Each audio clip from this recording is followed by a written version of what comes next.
4 years ago. I was sitting in the corner of my room, tears streaming down my face, saying over and over again, I forgive you. I forgive you. I forgive you. Day in and day out for weeks.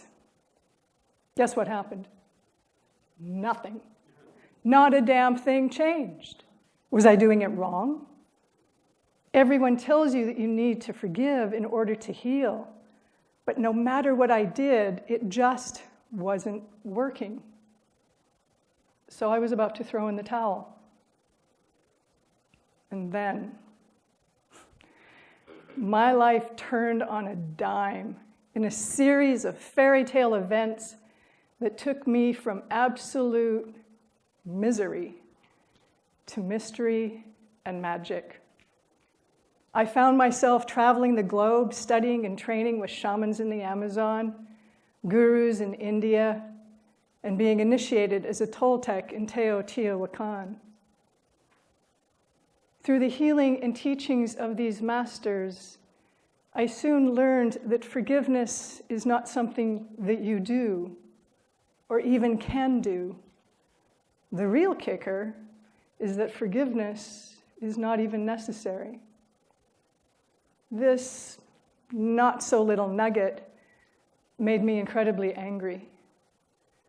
I found myself in that same corner having a terrible tantrum. But the truth was undeniable. When I chose love and responded with compassion and understanding, I found there was no longer anything to forgive. I realized that we lose sight of the fact that we all make mistakes. Has anyone here ever made a mistake? Yeah. Then buckle up and pack your bags because we are going on a guilt trip.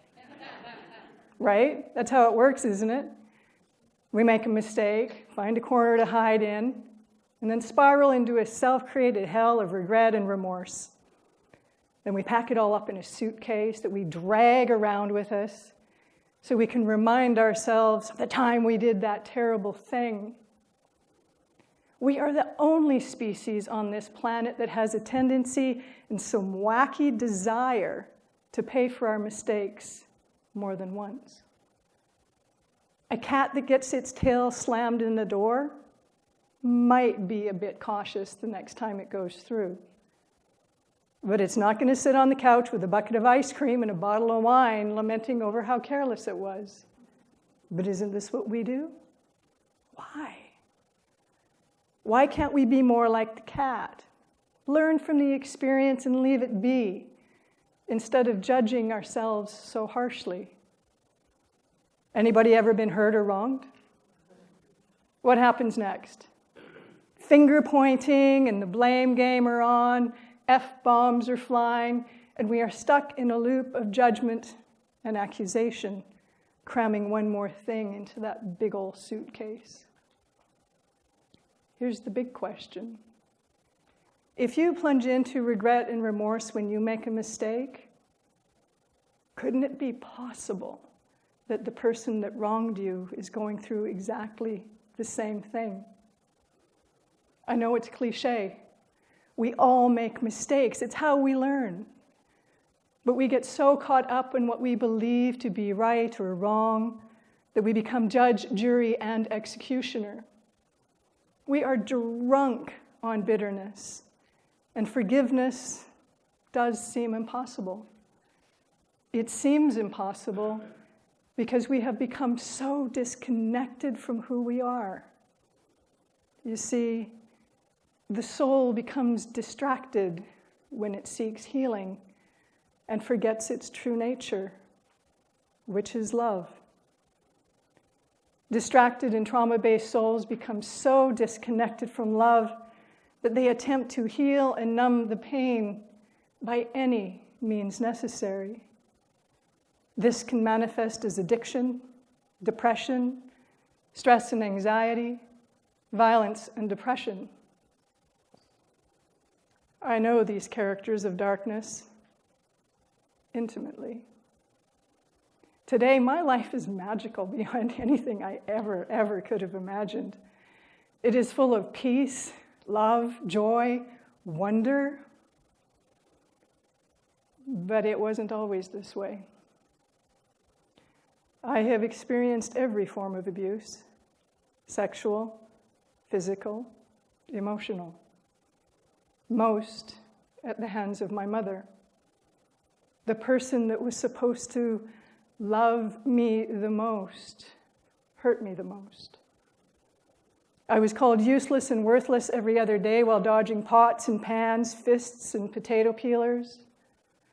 Growing up fearful and trusting no one, I created a barrier of bricks and steel and barbed wire around me, hoping it would buffer the attacks.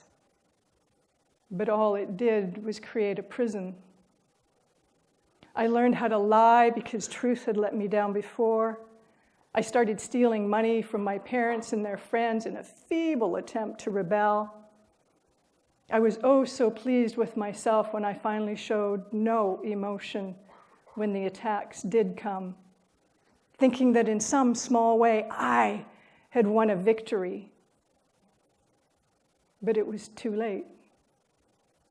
The real enemy was within, and it crept around in the darkness, attacking at will. The seeds of unworthiness, guilt, and shame were planted. They grew inside me, twisting and tangling like an invasive vine, choking out all hope and happiness. I no longer needed anyone else to tell me that I was worthless. I knew it, believed it, and told it to myself with every breath I took. Trying to stop this broken record was like trying to sneak the sun past a rooster. Impossible. I made one mistake after another, flirted with the boundaries of addiction. Passive, aggressive, and manipulative behavior were set to autopilot. The guilt and resentment were killing me.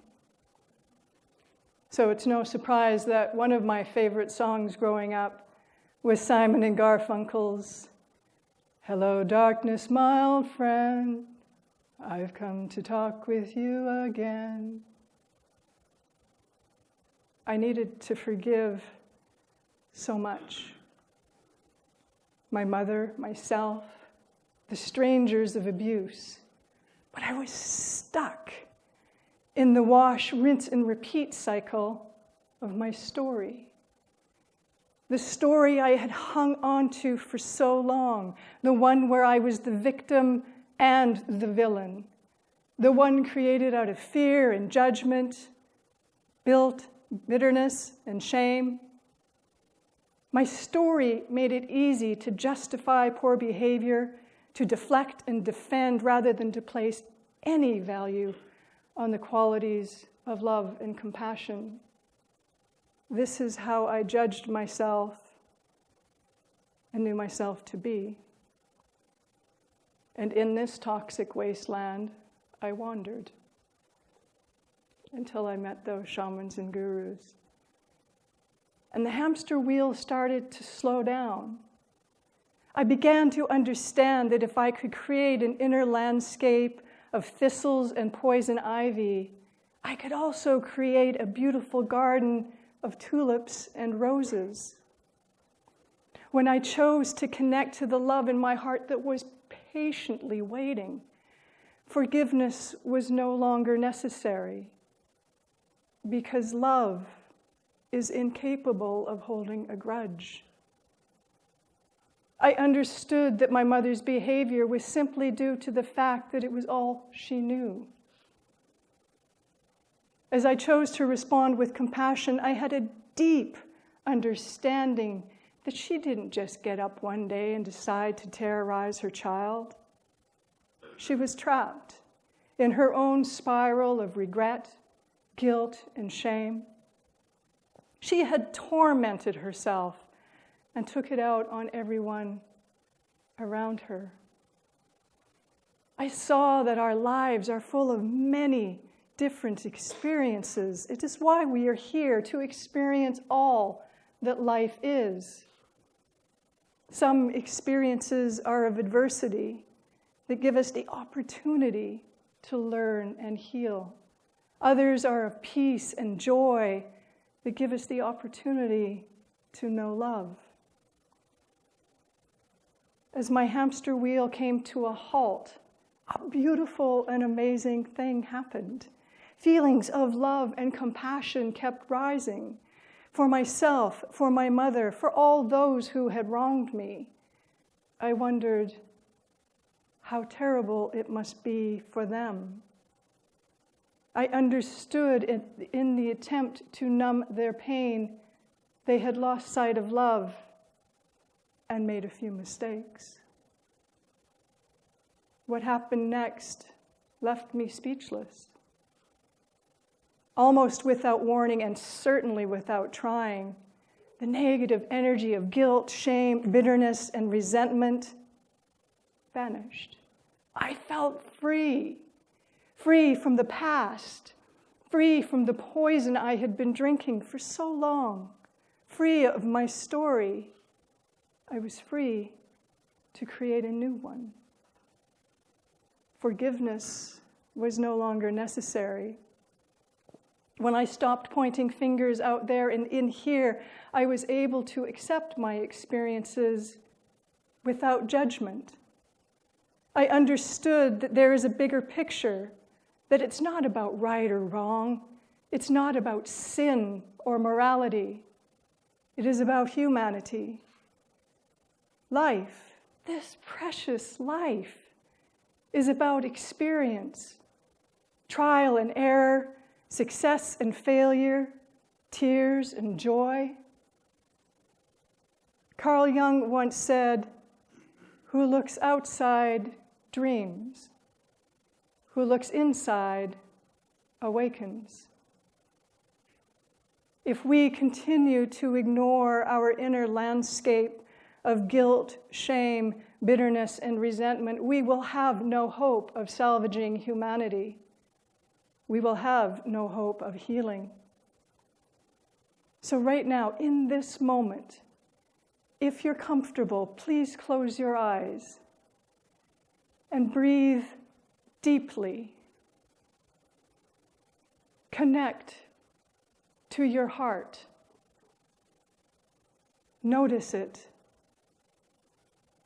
Embrace it.